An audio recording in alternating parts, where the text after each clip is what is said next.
সারা দেশের ন্যায় আমার আসনেও শাপলাকড়ির যারা নেতাকর্মীরা আছেন তাদেরকে নানা সময় হুমকি ধামকি দেওয়া হয়েছে। প্রকাশ্যে হুমকি দেওয়া হয়েছে, গোপনে হুমকি দেওয়া হয়েছে।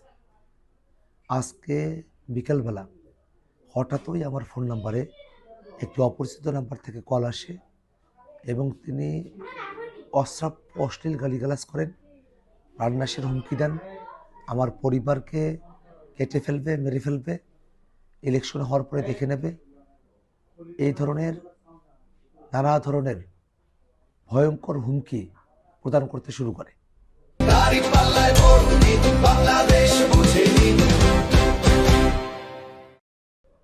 এবং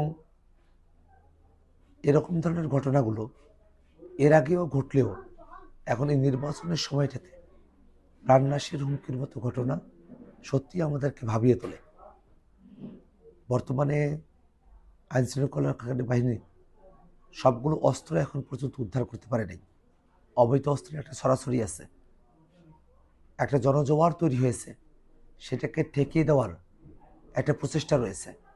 এমত অবস্থায় একটা সুষ্ঠু নির্বাচনের জন্য আইনশৃঙ্খলা রক্ষাকারী বাহিনীর সর্বোচ্চ সতর্ক ভূমিকা আমরা প্রত্যাশা করি।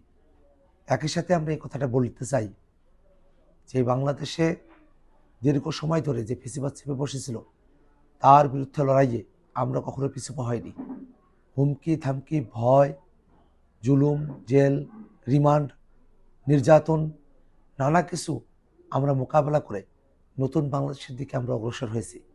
আমাদেরকে ভয় দেখিয়ে, উড়ো কথা বলে, প্রাণনাশের হুমকি দিয়ে কোনোভাবেই আমাদের যে জয়যাত্রা সেটাকে থামিয়ে রাখা যাবে না।